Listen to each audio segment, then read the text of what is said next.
صباح الخير أو مساء الخير على حسب وقت ما بتشوفوني. النهاردة هنعمل كفتة البرغل بأسهل وألذ طريقة، حاجة كده عظمة. بصوا بقى الجمال. يلا بينا نشوف هنعمل كفتة البرغل ازاي. أول حاجة احنا هنعمل مقدار الربع كيلو، وبعد كده لو انتوا عايزين أكتر بتضاعفوا الكمية.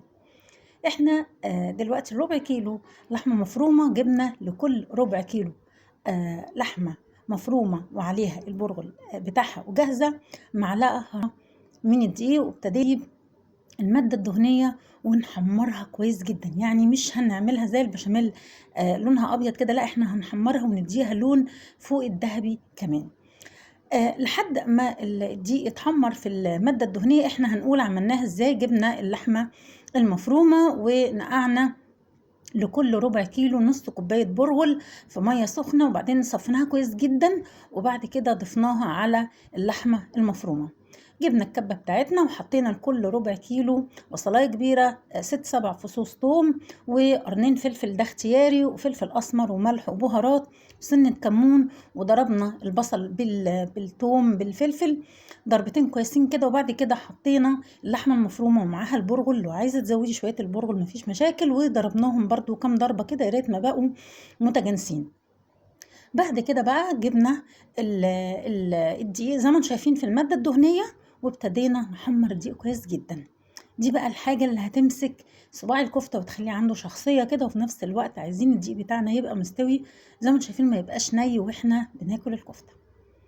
كده بقى حمرتها كويس جدا. بصوا اللون بتاعها بقى غامق، ولسه هغمقه اكتر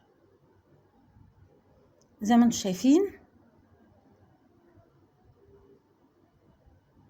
وهبتدي ان انا احطه بعد كده على اللحمة اللي فرمتها اللي عليها برغل.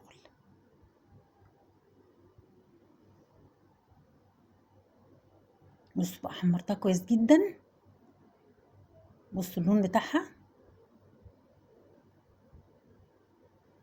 انا بحمرها كويس عشان الدقيق ما يبقاش ني معايا.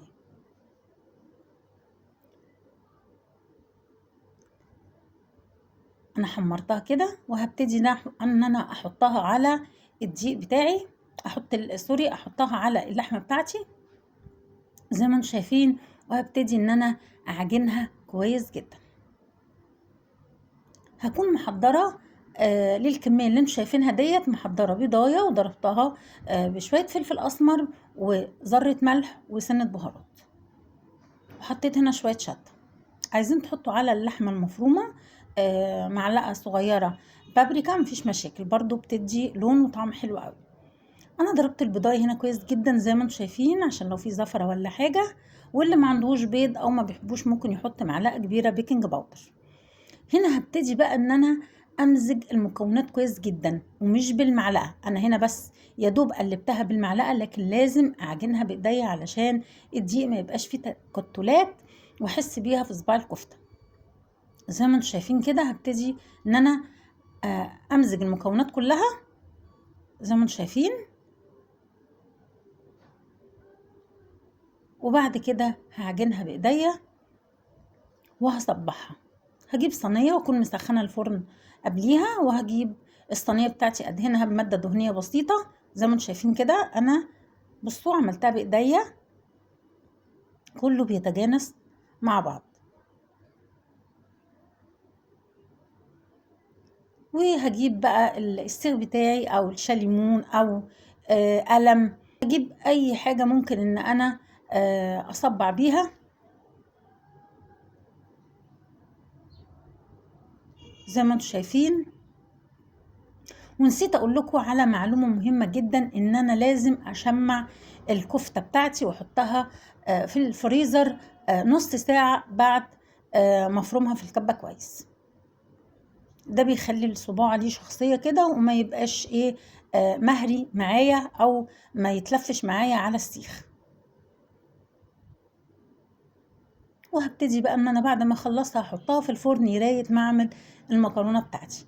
انا هنا جبت الميه السخنه بتاعتي وحطيت فيها ملح ومعلقتين زيت، واكون بضرب بقى دلوقتي صلصه. ودايما احط صلصه المكرونه قرن فلفل كده سبايسي، بيديها طعم وتست عالي قوي.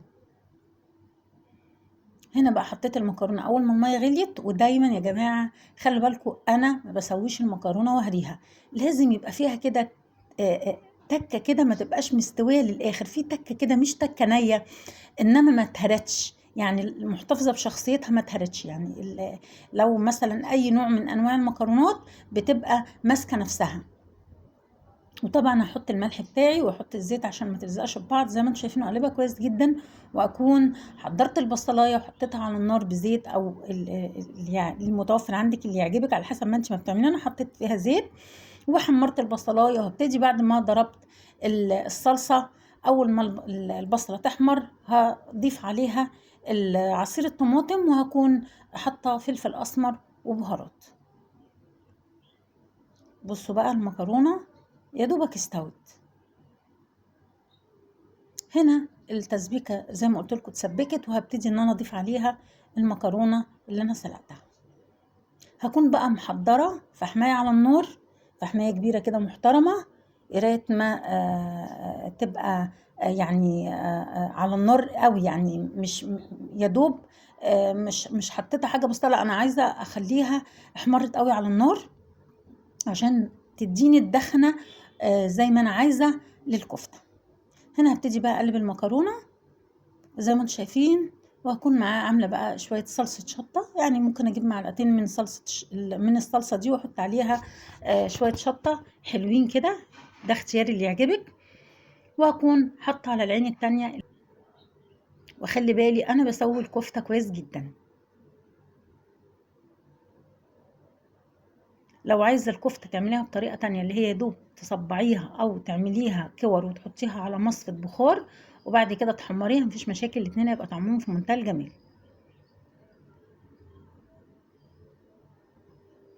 هنا المكرونه بتاعتي وادي الكفته طلعت من الفرن، وهجيب ورقه ألمونيوم صغيره واحط عليها الفحمايه اللي انا ولعتها.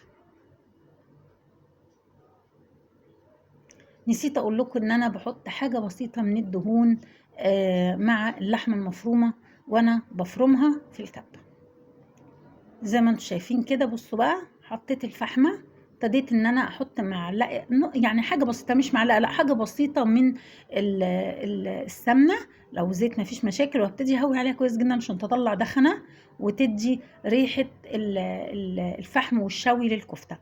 وهغطيها بصوا زي ما انتم شايفين كده، وهبتدي بقى ان انا اغطيها عشان اكتم الريحه في الكفته كلها، تبقى ريحتها بالظبط اكنها مشويه على الفحم. بصوا بقى خطيره، ان شاء الله تعجبكم. ولو عجبتكم يا ريت تعملوا لايك وشير واشتراك في القناه، متنسوش تفعلوا الجرس. بصوا بقى كده بعد ما استوت، بصوا في منتهى الجمال ازاي، وما خدتش وقت. ممكن كمان تعملوا كميه كده كيسين 3 تحطوهم في الفريزر لاي وقت مستعجلين او جيت ضيف على غفله، بتبقى في منتهى الجمال وبتنفع. بصوا بقى استوت ازاي في منتهى الجمال.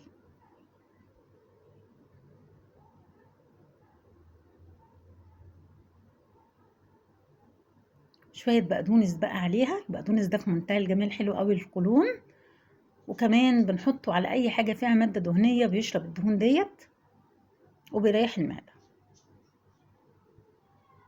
وريحته بقى لما بتحطيه على الكفته في منتهى الجمال، خطير.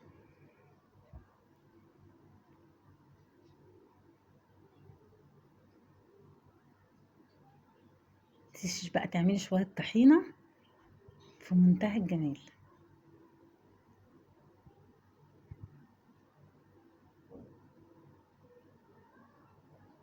بصوا بقى صباع الكفته، بصوا طري ازاي في منتهى الجمال ومستوي، حاجه كده عظمه وبألف هنا.